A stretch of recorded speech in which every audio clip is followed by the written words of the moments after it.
अक्षरोन्मिलितं येन तस्मै श्रीगुरवे नमः। नमो ॐ विष्णुपादाय कृष्णप्रेष्ठाय भूतले श्रीमते भक्तिस्वरूपदामोदर स्वामिनिति नामिने। नमो ॐ विष्णुपादाय कृष्णप्रेष्ठाय भूतले श्रीमते भक्तिवेदान्त स्वामिनिति नामिने। नमस्ते सरस्वती देवीं गौरवाणी प्रचारिणे निर्विशेष शून्यवादी पाश्चात्यादेशतारिणी। जय श्री कृष्ण चैतन्य प्रभु नित्यानंद श्री अद्वैत गदाधर श्रीवासदि गौरभक्त वृंदा। हरे कृष्णा कृष्ण कृष्ण हरे हरे, हरे राम राम राम हरे हरे। మరి ఒకసారి నేటి గీతా కోర్సుకు మీ అందరికీ కూడా స్వాగతం సుస్వాగతం.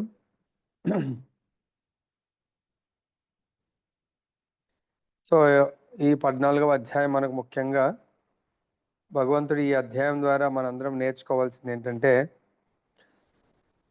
దేహదారులైన జీవులందరూ కూడా, అంటే మనం ఈ దేహము త్రిగుణాలతో కూడుకున్నటువంటిది. ఆ త్రిగుణాలు ఏంటి? సత్వగుణం, రజోగుణము, తమోగుణం. ఈ 3 గుణాలతో కూడుకున్నటువంటిది. ఈ 3 గుణాల అధీనంలో ఈ దేహం ఉంటుంది. తర్వాత మనకు భగవంతుడు దీంట్లో మనిషి ఈ గుణాలను ఏ విధంగా గుణాతీత స్థితికి వచ్చినప్పుడే దివ్య స్థితిని పొంది భగవద్ధామాన్ని పొందగలుగుతాడు. దాన్ని ఆ విధమైనటువంటి స్థితిని పొందడానికి కొరకు భగవంతుడు దీంట్లో చాలా డీటెయిల్గా మనకు వివరిస్తున్నారు. మమ యోనిర్మహద్బ్రహ్మ తస్మిన్ గర్భం దదామి అహం సంభవః సర్వభూతానాం తతో భవతి భారత. సో భగవంతుడు ఇక్కడ ఈ శ్లోకంలో ఏం చెప్తున్నారంటే, అర్జునుడితో, ఓ భరతవంశీయుడా, 3rd శ్లోకం అది ఫస్ట్ లైన్, అది షేర్ చేయండి. ఎస్. సో భగవంతుడు దీంట్లో, ఓ భరతవంశీయుడా అంటే అర్జున, బ్రహ్మం అనే పిలువబడే మహత్తత్వము జన్మకు కారణము. అంటే ఈ భౌతిక బ్రహ్మాండము 24 అంశములతో కూడుకున్నది అన్నట్టు. అది మనకు 24 అంశములతో కూడుకున్న దాన్ని మహత్తత్వం అంటారు. అది మనకు 13వ అధ్యాయము 6-7 శ్లోకాల్లో ఆ 24 అంశములు ఏంటనేది మనకు చెప్పడం జరిగింది. పంచమహాభూతములు అంటే భూమి, జలము, అగ్ని, వాయువు, ఆకాశము, ఇవి 5 పంచ మహాభూతాలు లేదా మహత్తత్వాలు అంటారు. తర్వాత మిథ్యా అహంకారము, బుద్ధి, ప్రకృతి, త్రిగుణాల యొక్క అవ్యక్త స్థితి, కళ్ళు, చెవులు అంటే 5 జ్ఞానేంద్రియాలు, కళ్ళు, చెవులు, ముక్కు, నాలుక, చర్మము. తర్వాత 5 కర్మేంద్రియాలు, వాక్కు, పాదాలు, చేతులు, గుదము, జనేంద్రియములు అనే కర్మేంద్రియాలు. తర్వాత వీటి తర్వాత ఈ 10+1 మనస్సు, అంతరేంద్రియము. తర్వాత 19+5 ఇంద్రియార్థాలు, వాసన, రుచి, రూపము, స్పర్శ, శబ్దము అనే 5 ఇంద్రియాలు ఉన్నాయి. అవి ఇంద్రియార్థాలు. వీటితో కలిపి మనకు 24 అంశములు. ఈ 24 అంశములతో కూడుకొని ఉన్నది ఈ మహత్తత్వము. సో భగవంతుడు ఈ మహత్తత్వమే జన్మకు కారణము. అంటే లైక్ ఎట్లాగైతే మనకు విత్తనాలు ఉన్నాయి. సో విత్తనాలు రాయి మీద పెడితే మొలకెత్తవు. ఆ విత్తనం మొలకెత్తాలంటే భూమి అవసరం. అర్థమైందా? అలాగే ఈ మనిషి ఒక దేహాన్ని ధరించడము అనేది జరిగిందంటే అది ఈ మహత్తత్వమే కారణమని భగవంతుడు చెప్తున్నాడు. మరి దీంట్లో ఈ మహత్తత్వంలో ఎట్లయితే భూమిలో ఒక రైతు విత్తనాన్ని నాటాల, విత్తనాన్ని వేసినప్పుడు ఆ భూమి తిరిగి రైతుకు మొలకని అందిస్తుంది. అదేవిధంగా మనకు ఈ భౌతికమైనటువంటి మహత్తత్వంలో భగవంతుడు సో బీజాన్ని భగవంతుడు ప్రసాదిస్తాడు అన్నట్టు. దాంట్లో మనకు ఎగ్జాంపుల్ చెప్తున్నారు ఇక్కడ భాష్యంలో. తేలు ఏం చేస్తుంది? బియ్యపు రాసుల్లో గుడ్లు పెడుతుంది. సో ఆ బియ్యపు రాసుల్లో గుడ్లు పెడితే ఆ బియ్యపు రాసుల నుంచి తేలు ఇంకా చిన్న తేలు జన్మ తీసుకుంటుంది. అంటే ఇక్కడ గుడ్లల్లోంచి జన్మ వచ్చిందా? కాదు. జన్మ ఎక్కడి నుంచి వచ్చింది? ఆ గుడ్లు ఒక తేలు నుంచి గుడ్లొచ్చి ఎక్కడున్నాయి? ఆ బియ్యము వాటికి ఆశ్రయాన్ని కల్పిస్తుంది. అప్పుడు ఆ గుడ్లల్లోంచి అంటే ఆ బియ్యం లో ఉంచి తేలొస్తుంది. కానీ తేలుకు మెయిన్ రావడానికి గుడ్లు. ఆ గుడ్లు ఎవరు? జీవం ఉన్నటువంటి ఒక తేలు నుంచి రావడం జరుగుతుంది. కాబట్టి ఆ విధంగా భౌతిక జగత్తులో సమస్త జీవరూపాలకు భగవంతుడు కారణం. ఆ బియ్యంలోంచి ఎలా అయితే తేళ్ళు అప్పుడు చిన్న తేళ్ళు వస్తాయి. అరే బియ్యంలోంచి తేలు పుట్టిందా అనుకుంటా, కానీ కాదు. బియ్యంలో మనకు కనబడినటువంటి చాలా సూక్ష్మ స్థితిలో తేలు యొక్క గుడ్లు ఉంటాయి. ఆ గుడ్లలోంచి రావడం జరుగుతుంది. అదేవిధంగా ఈ భౌతిక జగత్తులో కూడా సమస్త జీవరూపాలకు భగవంతుడు కారణము. నెక్స్ట్ లక్ష్మతే సర్వయోనిషు కౌంతేయ మూర్తయ సంభవంతయా తాసాం బ్రహ్మ మహద్యోని అహం బీజ ప్రదప్పిత. సో భగవంతుడి ఇక్కడ భౌతిక ప్రకృతిలో జన్మించడం ద్వారానే సమస్త జీవులు ప్రకటమయ్యాయి. ఆ ప్రకటన అవ్వడానికి నేనే బీజ ప్రదాతనైనటువంటి తండ్రిని భగవంతుడు చెప్పడం జరుగుతుంది.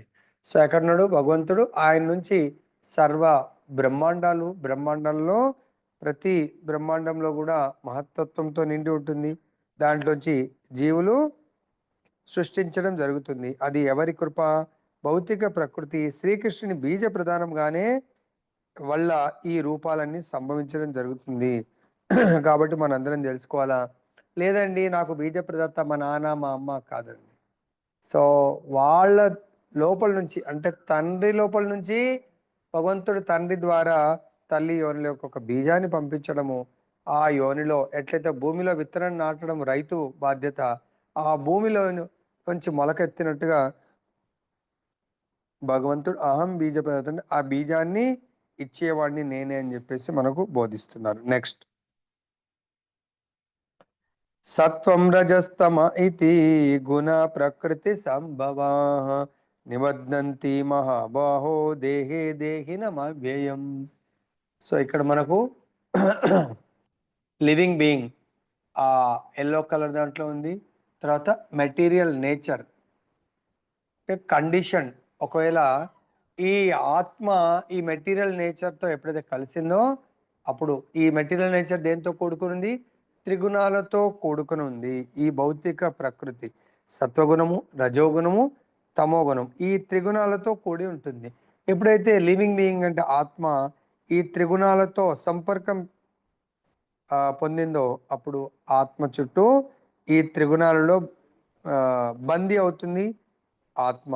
ఎప్పుడైతే త్రిగుణాలలో బందీ అయిందో అది ఇంకా సుఖ దుఃఖాలకు, లాభ నష్టాలకు, వీటికి ద్వంద్వాలకు గురి అవుతుంది. నెక్స్ట్ తత్ర సత్వం నిర్మలత్వాత్ ప్రకాశం అనామయం సుఖ సంగేన బధ్నాతి జ్ఞాన సంగేన చానగా. సో భగవంతుడు మనందరిని అడ్రస్ చేస్తూ చెప్తున్నారు, ఓ పాపరహితుడా, సత్వగుణము ఇతర గుణాల కంటే నిర్మలమైంది అయిన కారణంగా ప్రకాశింపజేస్తూ మనిషిని సమస్త పాపాల నుండి విముక్తిని చేస్తుంది. అంటే సత్వగుణం త్రిగుణాలతో కూడుకున్నది కాబట్టి సత్వగుణం ఏం చేస్తుంది? అది చాలా నిర్మలంగా ప్రశాంతంగా ఉంటుంది. ఎలా? దానికి సింబల్ ఏంటంటే సత్వగుణంలో ఉన్నటువంటి వ్యక్తి సుఖంగా ఏ విధంగా సుఖంగా ఉంటాడు? జ్ఞానం, మంచి చెడు అనే జ్ఞానము. సో సత్వగుణంలో ఉన్నవాడికి జ్ఞానం ఉంటుంది. ఆ జ్ఞానం చే అతడు సుఖము అంటే సుఖానికి అలవాటు పడిపోయి జ్ఞానము మరియు సుఖము ఈ రెండు వల్ల ఆయన బద్ధుడవుతాడు, విముక్తుడవుడు. జ్ఞానం, ఆహా నేను గొప్ప జ్ఞానిని అని. తర్వాత జ్ఞానం వల్ల కొంత నాలెడ్జ్ ఉంది కాబట్టి డబ్బులు సంపాదించుకుంటాడు, లేకుంటే ఈ దేహాన్ని సుఖపెట్టుకుంటూ ఉంటాడు.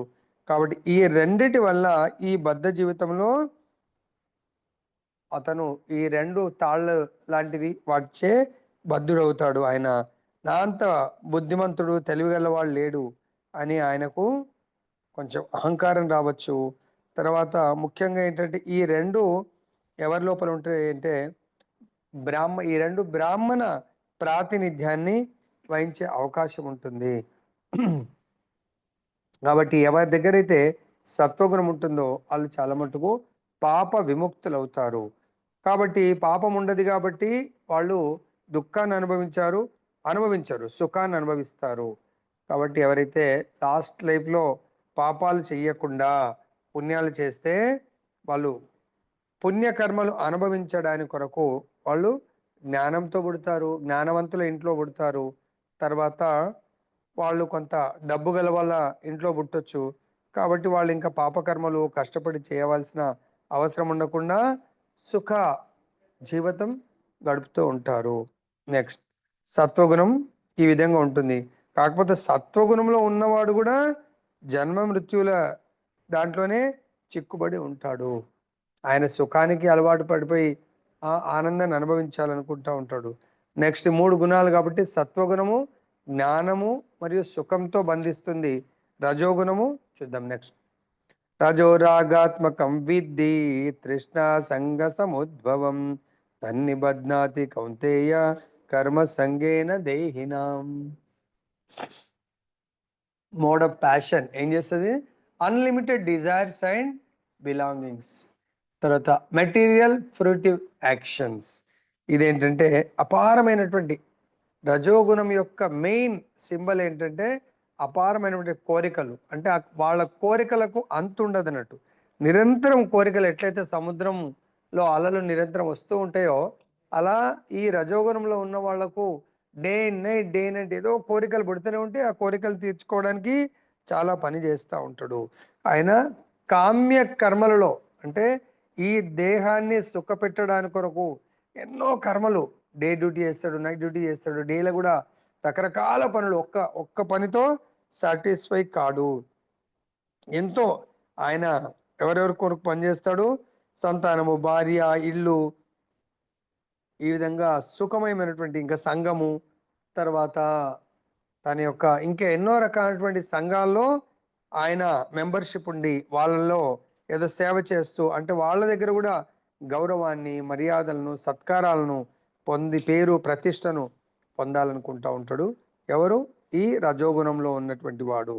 అటువంటి వాడు ఇంకా దాంట్లో బందీ అవుతాడు కానీ దానికి బంధ విముక్తులు కాలేరు. సత్వగుణంలో ఉన్నవాడే బందీ అవుతున్నా అంటే ఇంకా రజోగుణంలో ఉన్నవాడి గురించి వేరే చెప్పవలసిన అవసరం ఉందా అంటున్నాను. అదేవిధంగా తమో గుణంలో ఉన్నవాడికి నిదర్శనం ఏంటంటే మనం ఒకవేళ తమో గుణంలో ఉన్నామా లేదా నెక్స్ట్ అనేది ఎలా తెలుసుకోవచ్చు?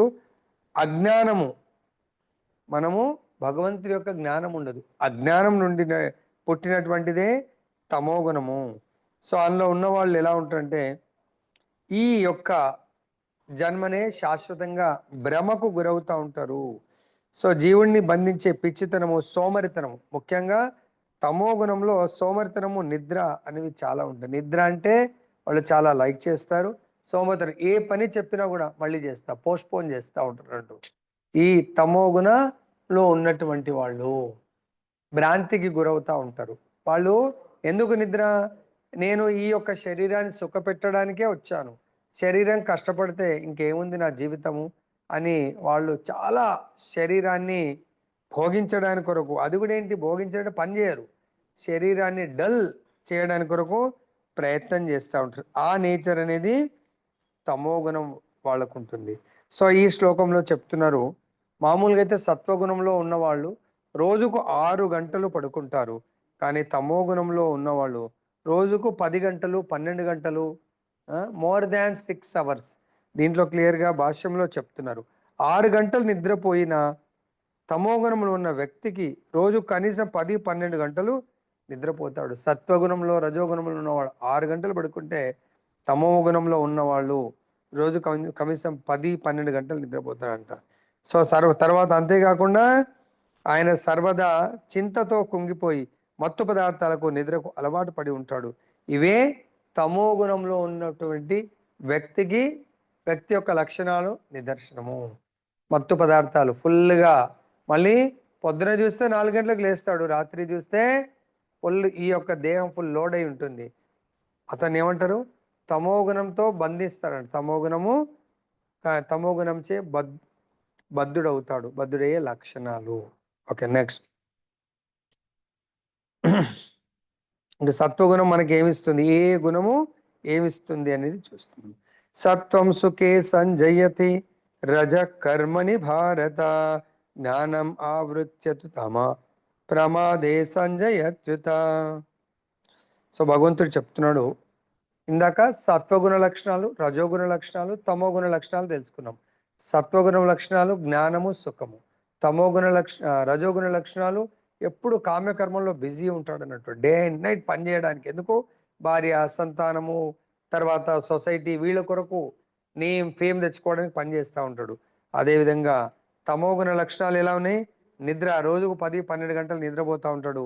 తర్వాత ఆయనకు అలసత్వము, సోమరితనము, సో అల్ప బుద్ధి, జ్ఞానహీనులై ఉంటారు. ఇది తమో గుణము. వాళ్ళని దేంతో ఆ సత్వగుణం దేంతో బంధిస్తుంది, రజోగుణం దేంతో, తర్వాత తమోగుణం దేంతో బంధిస్తుంది అంటే సత్వగుణం మనిషికి సుఖాన్ని ఇస్తుంది, సుఖంతో బంధిస్తుందంట. సత్వగుణం మనకు ఎక్కువ సుఖం వచ్చిందంటే మనం అనుకో, ఓహో సత్వగుణంలోనే ఉన్నాము, కానీ సుఖం ఎక్కువ వచ్చిందంటే మనం ఆ సుఖం అనే తాడుతో బంధింపబడుతున్నాము.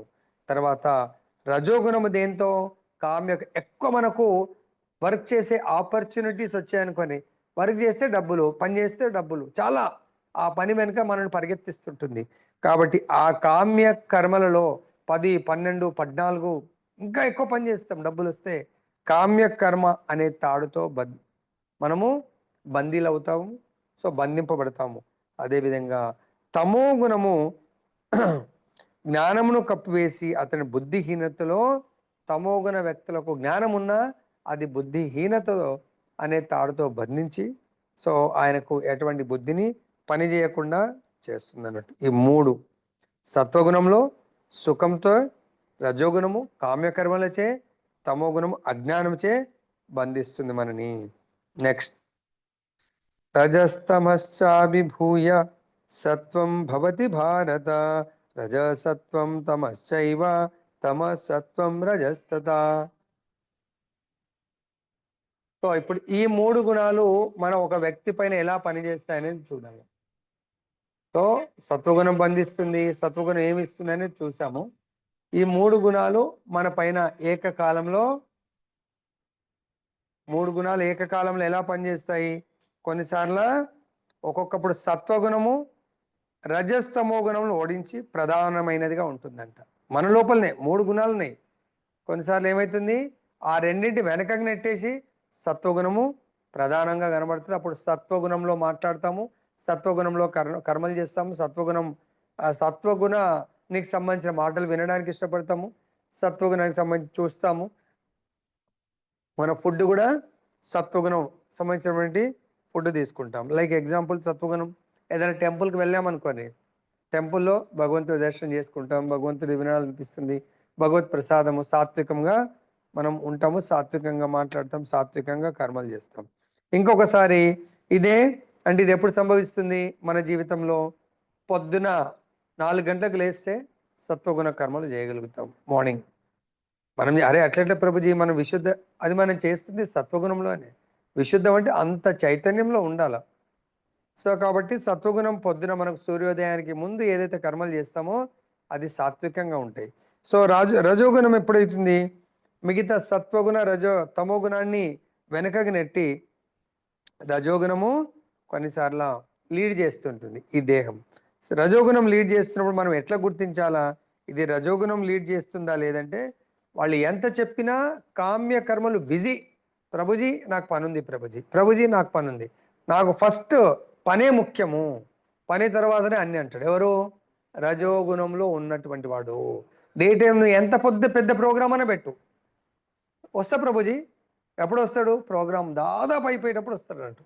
అది ఎక్కడ వెళ్ళావు ప్రభుజీ అంటే, రజోగుణం ఏంటి, కామ్య కర్మలలో మునిగిపోతాడండి, బిజీ వర్క్ ఈజ్ వర్షిప్ లాగా దాంట్లో మునిగి, అది రజోగుణం అనే తాడుతో బంధింపబడదు. అంటే తమో గుణాన్ని వెనకకి నెట్టేస్తాడు. కొన్నిసార్లు తమో గుణము సత్వ రజోగుణాలు వెనక నెట్టేస్తుంది. అప్పుడు తమో గుణానికి సంబంధించిన కర్మలు ఎలా? రజోగుణంలో ఉన్నప్పుడు బ్రహ్మముహూర్తంలో కూడా లేచి పనిచేస్తూ ఉంటాడు. ఆయన పొద్దున ఏదైనా డబ్బులు వస్తాయంటే డబ్బుల కొరకు పొద్దున పూట కూడా బ్రహ్మముహూర్తంలో కూడా వెళ్తాడు. కానీ సత్వగుణంలో ఉన్నవాడు, బ్రహ్మముహూర్తంలో ఉన్నవాడు నిద్ర మేలుకుంటాడు, భగవంతుడి గురించి ఆలోచిస్తాడు. అదే రజోగుణంలో ఉన్నవాడు పని చేస్తాడు. వాళ్ళిద్దరిని వెనకకి నెట్టేసి ఎవరైతే బ్రహ్మముహూర్తంలో పడుకొని 7, 8 గంటలకు లేస్తాడో వాడు సత్వగుణం తమో గుణంలో ఉన్నట్టు. నెక్స్ట్, సర్వదా సర్వద్వారేషు దేహేస్మిన్ ప్రకాశ ఉపజాయతే జ్ఞానం యదా తదా విద్యాత్ వివృద్ధం సత్వమిచ్యుత. సో ఇక్కడ భగవంతుడు ఈ దేహానికి ద్వారాలన్నీ సత్వగుణంలో జ్ఞానంచే ప్రకాశవంతమైనప్పుడు సత్వగుణ ప్రదర్శనం అవుతాయంట. దేహానికి 9 ద్వారాలు ఉంటాయి. అది సత్వగుణంలో ఉన్నప్పుడు 2 కళ్ళు, 2 చెవులు, 2 ముక్కు రంధ్రాలు, నోరు, జనాంగము, గుదం ఇవన్నీ కూడా 9 ద్వారాలు ప్రకాశితం అవుతాయి సత్వగుణంలో ఉన్నప్పుడు. సో వాటిని కూడా భగవంతుడు అంత డీప్గా కూడా మనకు చెప్పడం జరిగింది. నెక్స్ట్, లోభ ప్రవృత్తిరారంభ కర్మనామశమస్పృహ రజస్యేతాని జాయంతే వివృద్ధే భరతర్షభ. సో ఇక్కడ సత్వగుణం అని చెప్పాడు.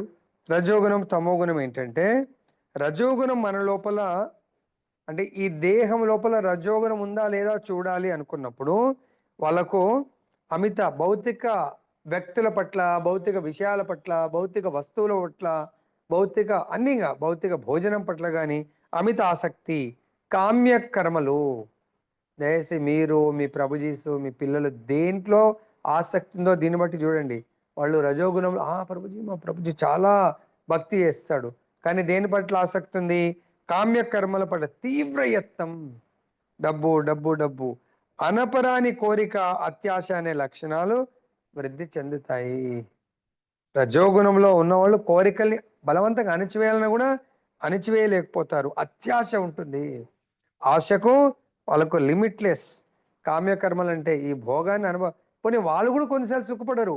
ఫ్యామిలీ కొరకో, ఇంకా సొసైటీ కొరకో, ఎవరి కొరకో చాలా కష్టపడి పనిచేస్తూ ఉంటారు. అది రజోగుణంలో వాళ్ళ దేహము ఉన్నట్టు దాన్ని బట్టి తెలుసుకోవచ్చు మనం. నెక్స్ట్, అప్రకాశో అప్రవృత్తిశ్చ ప్రమాదో మోహ ఏవచ తమస్యేతాని జాయంతే వివృద్ధే కురునందన. ఓ కురునందన, తమోగుణం ఇందాక రజోగుణం సత్వగుణమైంది, రజోగుణమైంది. తమోగుణం ఒకవేళ మనలో పెరిగితే అంధకారము, సోమరితనము, పిచ్చితనము, మోహము ప్రకటితమవుతాయి. సత్వగుణమేమో ప్రకాశం. సత్వగుణానికి తమోగుణము ఆపోజిట్ అన్నట్టు. సత్వగుణమేమో జ్ఞానంచే ప్రకాశితం అవుతుంది, తమోగుణమేమో అజ్ఞానంచే అంధకారంగా మారుతుంది. దీంట్లోనేమో సత్వగుణంలో జీవుడు 9 ద్వారాలను కూడా చాలా యాక్టివ్ అవుతాయి. అదే తమోగుణంలో సోమరితనము, పిచ్చితనం, మోహము, ఇది నాది నీది అనేది మోహంలో పడి కొట్టుమిట్టాడుతూ ఉంటాడు. నెక్స్ట్, యదా సత్వే ప్రవృద్ధి తు ప్రళయం యాతి దేహభృత్ తదోత్తం అవిదాం లోకాన్ అమలాన్ ప్రతిపద్యతే. ఇది మన జీవితం అంతా ఈ విధంగా జరుగుతూ ఉంది అనుకుందాం. ఎప్పుడో ఒకసారి మనం మృత్యు అనేది ఫేస్ చేయాలా. ప్రతి ఒక్కరం కూడా సత్వగుణంలో ఫేస్ చేయొచ్చు, ఎదుర్కోవచ్చు, రజోగుణంలో, తమోగుణంలో.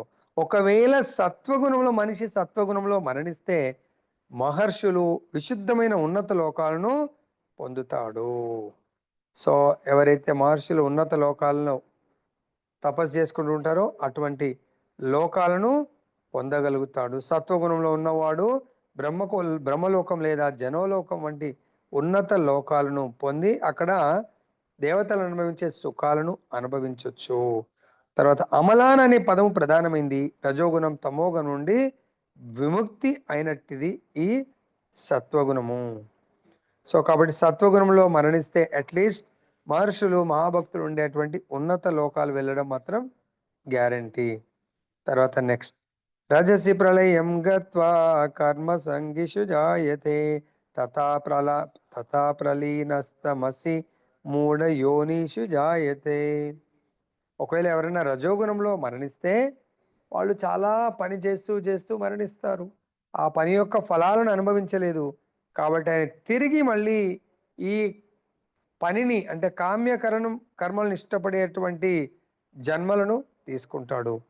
తర్వాత తమోగుణంలో ఒకవేళ మరణిస్తే జంతు జాతులలో పుడతాడు. ఇప్పుడు జంతు జాతులలో బిడ్డ పుడుతుందంటే అది లాస్ట్ లైఫ్‌లో మేబీ ఏమన్నా ఉండని తమో గుణానికి ప్రతీక వాళ్ళు. ఒకవేళ రజోగుణంలో అంటే మనం మళ్ళీ మానవులలో కూడా జన్మించే అవకాశం ఉంటుంది. నెక్స్ట్ సత్వం సంజాయతే జ్ఞానం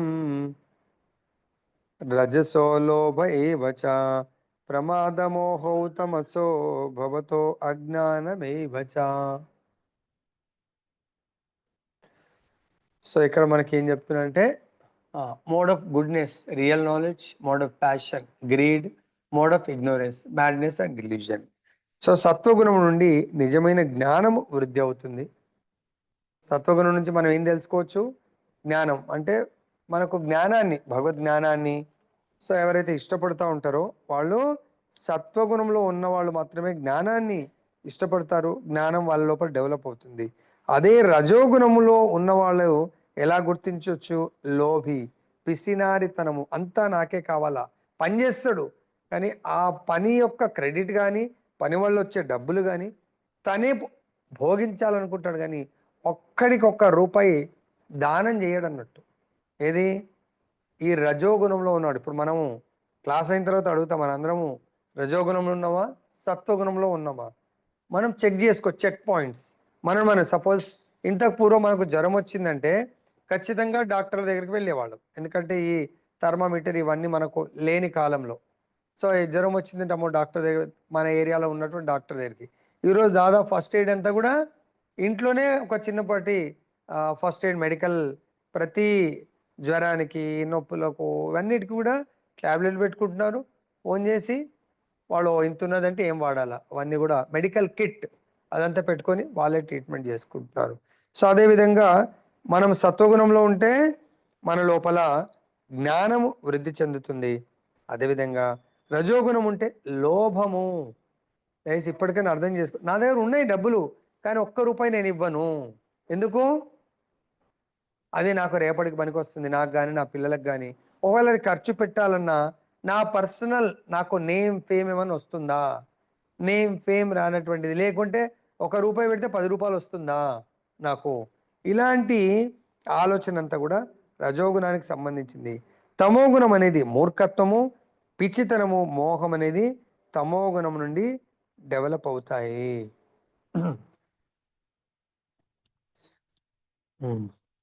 రజోగుణంలో ఉన్నవాడు ఎప్పుడు కూడా సుఖాన్ని, ధన సుఖాన్ని మనిషి నిజంగా సుఖాన్ని కోరుకుంటే ధనం అతనికి సహాయపడదు. కృష్ణ భక్తి సాధన ద్వారా అతడు సత్వగుణానికి చేరుకోవాల్సి ఉంటుంది.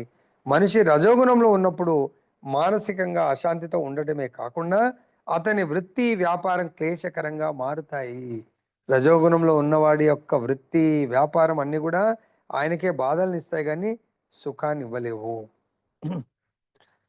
కాబట్టి తన స్థితిని, ప్రవృత్తిని కొనసాగించడానికి తగినంత డబ్బు కొరకు అతడు అనేక ప్రణాళికలు, ఉపాయాలు ఆలోచించవలసి ఉంటుంది. ఇదంతా దుఃఖకరమే. కాబట్టి దయచేసి మనం సత్వగుణానికి ప్రమోట్ కావాలంటే ఏం చేయాలా? సత్వగుణ కర్మలు అంటే కొంతన్నా భగవత్ చింతన, భగవంతుడి కొరకు తన దగ్గర ఉన్నటువంటి సంపత్తిని ఖర్చు పెట్టాలి. అప్పుడు దాని ద్వారా మనం సుఖము, శాంతి కలుగుతుంది. నెక్స్ట్, ఊర్ధ్వం గచ్చంతి సత్వస్థ మధ్యే తిష్టంతి రాజస జగన్యగుణ ప్రవృత్తిస్థ అదో గచ్చంతి తామస. సత్వగుణంలో నెలకొన్న వారు క్రమంగా పైకి ఉన్నత లోకాలకు వెళ్తారు. సో కాబట్టి ఇది మనకు బెనిఫిట్.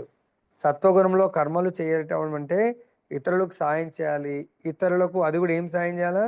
భగవంతుడి యొక్క మార్గంలో నడిపించడానికి, లేదంటే భగవంతుడి సేవల్లో మనం ఎప్పుడైతే నియుక్తం అవుతామో ఇతర ఉన్నత లోకాలు ఏం జరుగుతుంది? సపోజ్ తపోలోక, జనలోక, మహర్లోక, అక్కడంతా కూడా భగవంతుడి మీద తపస్సు చేస్తూ ఉంటారు. అంత సాధు సంతులు లేకుంటే ఉన్నత జీవులందరూ ఉండడం జరుగుతుంది.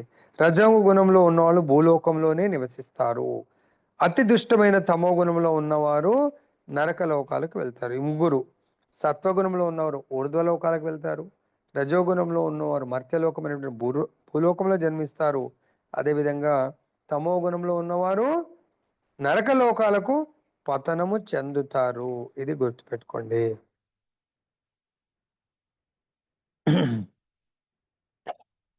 నెక్స్ట్,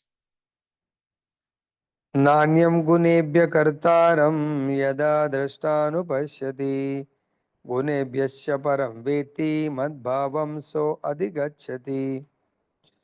సో ఇక్కడ మనకి ఏం చెప్తున్నాడంటే, ఈ అన్ని కర్మలలో కూడా ప్రకృతి త్రిగుణాల కంటే అన్యంగా వేరొక కర్త లేడని చక్కగా చూసి ఈ సమస్త గుణాలకు అతీతుడైన భగవంతుని మనిషి తెలుసుకున్నప్పుడు ఆధ్యాత్మిక భావాన్ని పొందగలడు.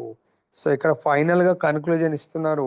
ఇవన్నీ త్రిగుణాల వల్ల మనకు త్రిగుణాలలో ఏ గుణాన్ని ఎలా గుర్తించవచ్చు, ఏ గుణం యొక్క లక్షణాలు ఏంటి, ఆ గుణం వల్ల మనం ఏం పొందుతాము, లాభమా నష్టమా, ఏ గుణం వల్ల మనం ఏ విధంగా బందీ అవుతున్నాము, ఏ గుణంలో మరణిస్తే మనం ఏ లోకాలకు వెళ్తాము, ఎవ్రీథింగ్ డీటెయిల్ చేసిండు భగవంతుడు. ఇప్పుడు ఆ గుణం కావాలా వద్దా? తమో గుణం అంటే నరకలోకాలకు, రజోగుణం అంటే మనం మర్త్యలోకము, మరి సత్వగుణం అంటే ఊర్ధ్వలోకాలు, ఉన్నత లోకాలు. అట్లీస్ట్ ఉన్నత లోకాలన్నా ఓకే, కానీ మళ్ళీ మనము లోభి కామ్యకరలో మునిగిపోవటమా, నరక లోకాలకు వెళ్ళటమా, లేకపోతే అధోగతి పాలవటమా అనేది మనం చూసుకోవాలి. దాని నుంచి మనం తప్పించుకోవడానికి భగవంతుడు మనకు 19వ శ్లోకంలో మార్గాన్ని చూపిస్తున్నాడు. ఈ మూడు అసలు ఈ గుణాతీతులం కావాలా. ఉన్నత లోకాలైనా కూడా ఈ భౌతిక ప్రపంచమే కదా, దాంట్లో కూడా మనం జన్మించకూడదు. దాని కొరకు ఏమంటున్నాడు భగవంతుడు ఇక్కడ, ప్రకృతి గుణ కర్మల గురించి మహాత్ములను చక్కగా నేర్చుకోవడం ద్వారా మనిషి వాటిని దాటగలుగుతాడు. ఈ త్రిగుణాలను ఈజీగా మనిషి దాటాలంటే మహాత్ముల నుండి ఈ త్రిగుణాల యొక్క ప్రభావాన్ని, అంటే సపోజ్ సత్వగుణాన్ని ఎలా గుర్తించాలా, సత్వగుణ లక్షణాలు ఏంటి, సత్వగుణం ఏ విధంగా బంధిస్తుంది, సత్వగుణము ఎప్పుడు మనిషిలో సత్వగుణము ప్రకటితమవుతుంది, మిగతా రెండు గుణాలను ఎలా వెనకగా నెట్టేస్తుంది, సత్వగుణ వ్యక్తి ఎటువంటి ఆహారాన్ని ఇష్టపడతాడు, సత్వగుణం వ్యక్తి ఎటువంటి వ్యక్తుల సాంగత్యాన్ని ఇష్టపడతాడు. మరి ఇవన్నీ ఒకవేళ మనం తెలుసుకున్నట్టయితే అప్పుడు గుణాతీతులం కావడానికి అవకాశం ఉంటుంది.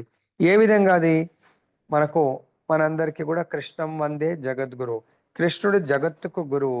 మరి ఆ కృష్ణ భగవానుడు ఇచ్చినటువంటి భగవద్గీత గీతా జ్ఞానాన్ని మన యొక్క గురుదేవుల ద్వారా పరంపరలో వచ్చినటువంటి ప్రామాణిక గురుదేవుని బోధన ద్వారా జీవుడు తన ఆధ్యాత్మిక స్థితిని మరియు భౌతిక స్థితిని, తన ఇంద్రియాల యొక్క స్థితిని, ఇంద్రియ బంధనాల్లో ఏ విధంగా ప్రకృతి భావంలో తను చిక్కుకున్నాడో ఒకవేళ తెలుసుకొని ఆ బంధనాల నుంచి విముక్తి ఏ విధంగా కావాలి అని గురువు గారిని ఆధ్యాత్మిక గురువు యొక్క సహాయం ద్వారా తెలుసుకొని ఆ యొక్క మార్గంలో శాస్త్రాన్ని అనుసరించడము, గురువుగారి నిర్దేశకత్వంలో గురువుగారి యొక్క ప్రామాణిక గురుదేవుని సాంగత్యంతో అతడు తన నిజమైన స్థితిని చూడగలుగుతాడు.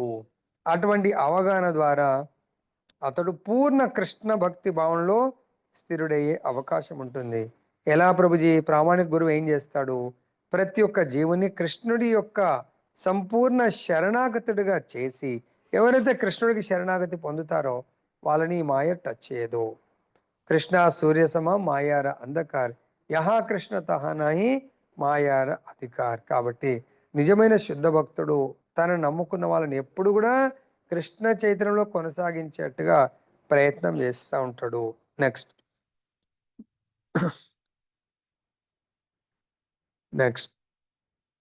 గుణానేతానతీత్య త్రీన్ దేహి దేహ సముద్భవాన్ జన్మ మృత్యు జరా దుఃఖ విముక్తో అమృతమశ్నుతే.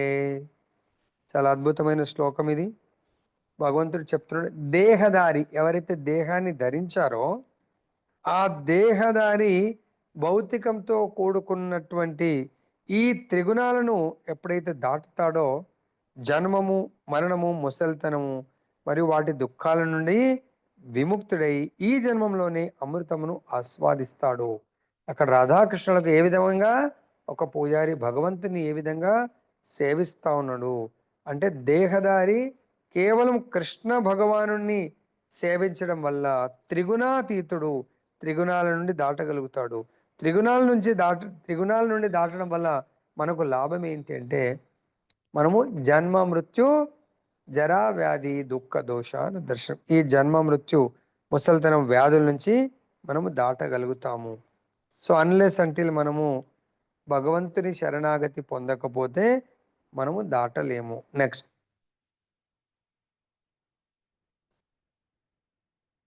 మతే మాంచయో వ్యభిచారేణ భక్తి మాంచయ అవ్యభిచారేణ భక్తి యోగేన సేవతే సగుణాన్ సమతీత్యైతాన్ బ్రహ్మ భూయాయ కల్పతే. భగవంతుడు ఈ విధంగా ఎవరైతే కృష్ణ చైతన్యంలో పూర్ణ భక్తియుక్త సేవలో నెలకొంటారో వాళ్ళు శీఘ్రమే అంటే తత్క్షణమే ప్రకృతి త్రిగుణాలను దాటి ఆ విధంగా బ్రహ్మము స్థితికి, బ్రహ్మం అంటే ఆత్మానుభవ స్థితికి, నేను బ్రహ్మభూత స్థితి, నేను బ్రహ్మము లేదా నేను ఆత్మను అనే స్థితికి ప్రమోట్ కావడం జరుగుతుంది. ఎప్పటి వరకు? ఎవరైతే భగవంతుడి యొక్క భక్తియుక్త సేవలో భగవంతుడికి సంపూర్ణ శరణాగతుడై నెలకొని ఉంటాడో అప్పుడు భగవంతుడు అతన్ని బ్రహ్మభూత స్థితికి ప్రమోట్ చేయడం జరుగుతుంది. నెక్స్ట్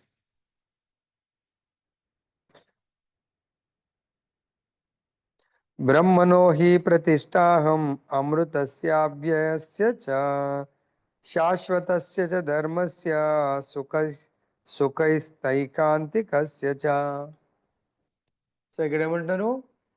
ఇమ్మోర్టల్ అంటే Brahman, immortal, imperishable, eternal source of ultimate happiness. So ఇది అమృతమైంది, నశింపనిది, నిత్యమైంది, చరమ సుఖానికి సహజ స్థితి అయినది ఎవరు? ఆత్మ. ఈ నిరాకార బ్రహ్మముకు నేనే ఆధారము. భగవంతుడు దేనికి ఆధారము? ఈ బ్రహ్మభూత స్థితికి. అంటే భగవంతుడు మనము బ్రహ్మము అంటే ఆత్మలము. ఈ ఆత్మానుభూతి స్థితికి, ఎవరు ఆత్మానుభూతి స్థితికి, బ్రహ్మభూత స్థితికి, నేను ఆత్మననే స్థితికి ఎవరు ఎదిగారు, ఎవరు ప్రమోట్ అవ్వలేదంటే వాళ్ళు అమృతతత్వము, అవినాశత్వము, నిత్యత్వము, సుఖము, నేను అనే ఆత్మకు ఈ లక్షణాలు ఉన్నాయి అనే స్థితికి ఎవరైతే ప్రమోట్ అవుతారో వాళ్ళు ఈ ఆధ్యాత్మిక అనుభూతికి అవి ప్రారంభ లక్షణాలు మాత్రమే. So next okay. సో ఇక్కడ మనము ఈ యొక్క అధ్యాయం ద్వారా ఈ గుణాలన్నిటి ద్వారా మనం తెలుసుకునేది ఏంటంటే ఆత్మ యొక్క లక్షణం, దేహం యొక్క లక్షణాలు త్రిగుణాలు, ఆత్మ యొక్క లక్షణము దేహమేమో రజోగుణము, తమోగుణము, సత్వగుణాలతో కూడుకుంది. ఆత్మ యొక్క లక్షణము ఆత్మ అమృతమయమైంది, నశింపనిది, నిత్యమైంది, ఆత్మ ఆనందమయమైనటువంటిది. అందుగురించే ఆత్మని దేంతో పోలుస్తారు? సచ్చిత్ ఆనంద. సత్ శాశ్వతమైంది, చిత్ దివ్యమైనటువంటి జ్ఞానం కలిగింది, తర్వాత ఆనందం అంటే ఆనంద పూర్ణమైనటువంటిది ఆత్మ. కాబట్టి ఈ ఆత్మ ఎప్పుడైతే ఈ త్రిగుణాలతో సంపర్కం ఏర్పడ్డదో ఆత్మ ఆ గుణాల్లో బంధింపబడుతుంది.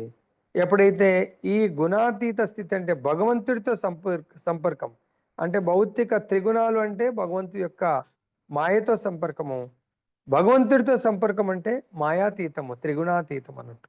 కాబట్టి మన అందరం కూడా అటువంటి శాశ్వతము అమృతమయమైనటువంటి జీవితాన్ని గడపాలంటే ఈ మాయకు అతీతమైనటువంటి జీవితాన్ని మనము సెలెక్ట్ చేసుకొని ఆ జీవిత ప్రయాణంలో ముందుకు వెళ్ళినట్టు అయితే గుణాతీత స్థితిని మనము పొందగలుగుతాము. గుణాతీత స్థితి మనకి ఏమిస్తుంది? అత్యంత ఆనందాన్ని ఇస్తుంది, దుఃఖాన్ని ఇవ్వదు, సుఖాన్ని ఇస్తుంది. సో కాబట్టి మనము ఈ 14వ అధ్యాయము గుణాల గురించి, సత్వగుణము, రజోగుణము, తమో గుణము, వీటి వల్ల నాకు నష్టం ఉందా, లాభం ఉందా? నష్టం ఉంది అంటే ఆ గుణంకి సంబంధించిన కర్మలు చేయకూడదు. ఆ గుణానికి సంబంధించినటువంటి మనము ఈ దేహాన్ని దాంట్లో మనము నెలకొనించకూడదు.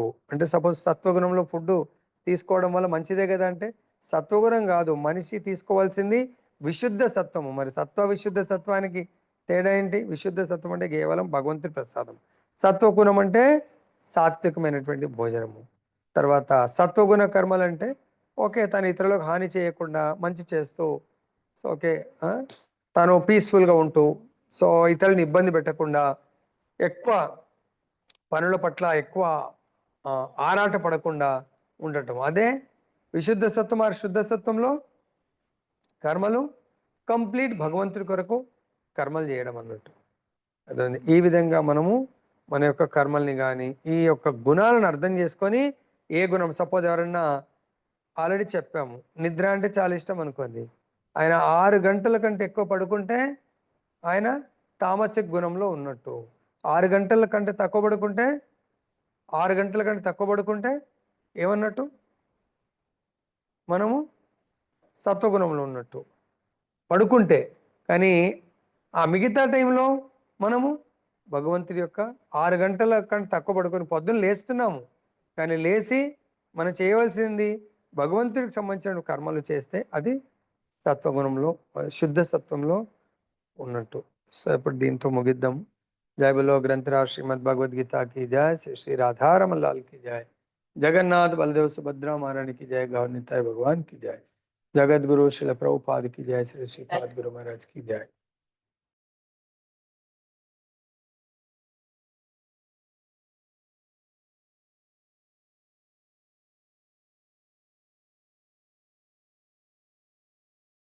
హరే కృష్ణ. ఎవరికైనా దీంట్లో డౌట్స్ ఉన్నాయా?